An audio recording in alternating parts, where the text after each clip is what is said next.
বলছি না, লাইভে থাকলে মানে তোমরাও বুঝতে পারবে না যে কত তাড়াতাড়ি 1 ঘন্টা হয়ে গেল, 1 ঘন্টা হয়ে গেল।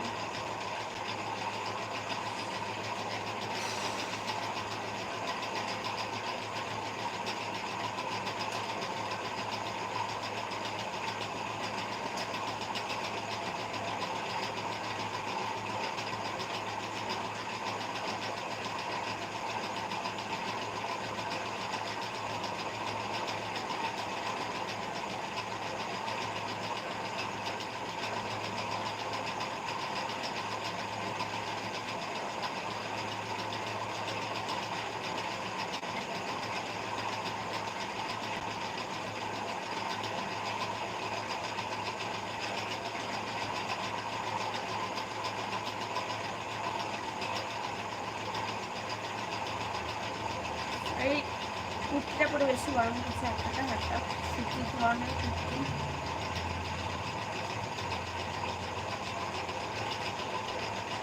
আজকে এক্সাম ছিল 11টা থেকে 12:30 অবধি।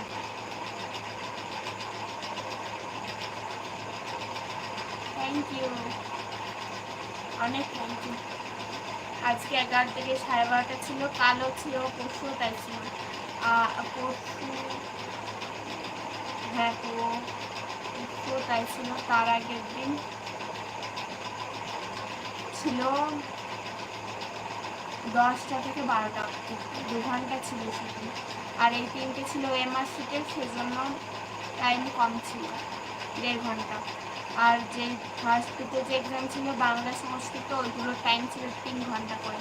ফার্স্ট দিন ছিল 10টা থেকে 1টা অবধি। আর একটা সেদিন আমি গেছিলাম কটায় বাস ধরেছিলাম, 7টা 10টায় বাস ধরেছিলাম। এত তাড়াতাড়ি পৌঁছে গেছে আমি, মানে কলেজে আমি আর আমার একটা ফ্রেন্ড গেছিলাম, তো কলেজে সবার আগে আমরাই পৌঁছেছিলাম, তখন কলেজে কেউ আসেনি। তো তারপরের দিন এক্সাম ছিল 2টো থেকে, তো ওইটা আমি গেছিলাম ওই 11টা 10-15 বাসে চলে গেছে, অত আগে। তো 12:30টায় ওখানে পৌঁছে গেছিলাম, আর 2টো থেকে এক্সাম, 1.5 ঘন্টা আগে আমি পৌঁছে গেছি। তো সেখানেও গেছিলাম, আর মানে এক্সাম তো খারাপ হয়েছে, তার সাথে আমার পুরো মুখটাই নষ্ট হয়ে গেছিলো। মানে যখন আমাকে বলছি না এক্সামের পেপারটা, সব কিছু তোমাদের সাথে ভিডিওতে যদিও শেয়ার করে দিয়েছি, যারা ভিডিওটা দেখুন অবশ্যই কিন্তু দেখে আসি। গুড নাইট কেন তুমি যে বলে 10টা অবধি থাকবো লাইভে, আর তাকে গুড নাইট বলছে, পুরো 10টা অবধি থাকবো লাইভে, তারপর কিন্তু লাইভটা এন্ড করবো। 9:50, আর 10 মিনিট থাকবো, আর 10 মিনিট থাকবো লাইভে। 9:50 হয়ে গেছে।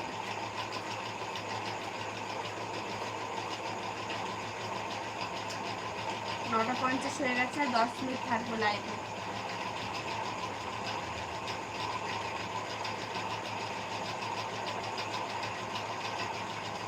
আর 10 মিনিট থাকবো লাইভে, বেশিক্ষণ থাকবো না। সবাই জয়েন করতে প্লিজ, লাইভটা দেখো।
খেলাম না, চারটা তো রাতের কাছে, আবার রাতে খাবার খেতে হবে, অম্বল হয়ে যাবে। কাল খাবো দিনের বেলা, রাতে খাবো না। আচ্ছা আমার লাইভের টাইমটা একদম ঠিক আছে তো? এই টাইমটা একদম ঠিক আছে বলো? এই টাইমে আসবো আমি কিন্তু প্রত্যেকদিন লাইভ।